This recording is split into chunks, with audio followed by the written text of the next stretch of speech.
In the Indian democratic system, political power is most visibly associated with the Lok Sabha. It is the lower house of parliament, where citizens vote directly for their representatives and where the ruling majority forms the government.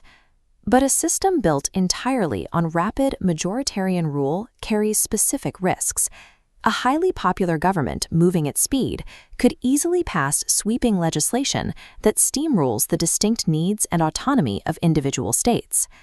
There is also a distinct structural vulnerability. If a ruling coalition fractures and the government collapses, the Lok Sabha can dissolve entirely before finishing its standard 5-year term. When that happens, the legislative engine of the country comes to a halt.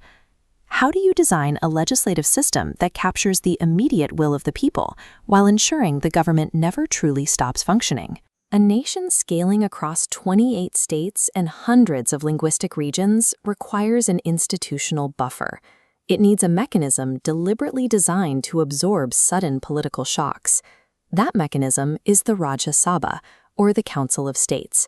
It acts as the permanent upper house of the Indian Parliament. The physical and procedural space is engineered for deliberate, measured debate.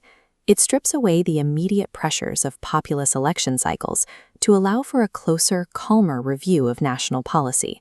This expectation of maturity is baked right into the basic entry requirements. You must be at least 30 years old to sit in the Rajya Sabha, establishing a slightly higher threshold of life and professional experience than the Lok Sabha's 25-year minimum. The goal is not to compete with the lower house, but to act as a filter. It ensures that regional voices have a dedicated, stable platform in New Delhi. This chart breaks down the exact composition of the chamber. While the constitutional maximum is 250 seats, there is a current active strength of 245 members. These are split into two distinct groups, 233 representatives and 12 nominated members. Looking closely at those 233 seats, we see they aren't divided equally among the states. The fourth schedule of the Constitution allocates them strictly based on population size, meaning heavily populated states send larger delegations. Then there is the smaller group of 12 members.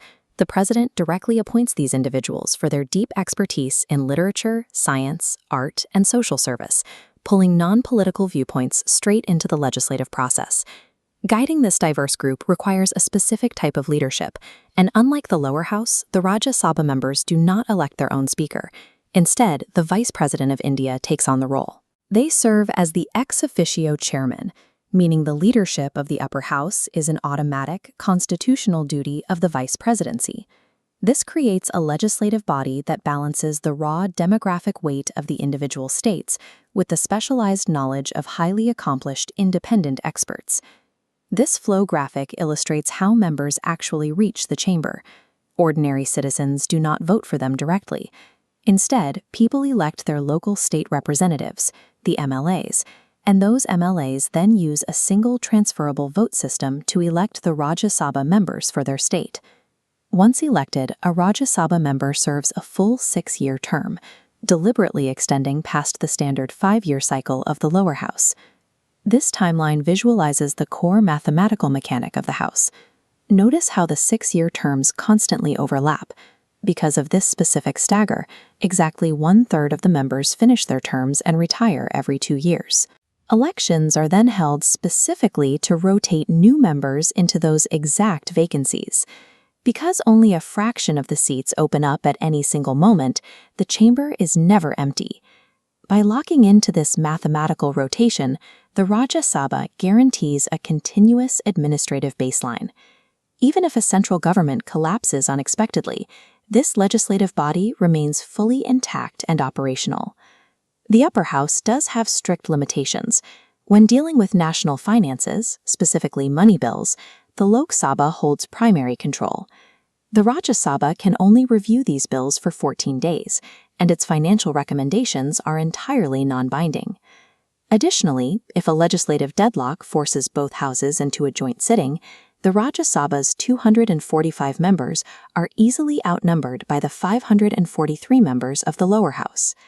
But in areas concerning federal balance, the Rajya Sabha holds exclusive constitutional authority. Because it acts as the collective voice of the states, it possesses specific veto powers over federal overreach. Under Article 249, the national parliament cannot legislate on subjects strictly reserved for state governments. They can only intervene if the Rajya Sabha specifically passes a resolution allowing them to do so in the national interest. Furthermore, Article 312 dictates that if the central government wants to create any new All India services, similar to the IAS or IPS, that legislation must originate directly in the Rajya Sabha. These specialized articles prove the chamber is an active defender of state rights, equipped with legal tools the lower house lacks.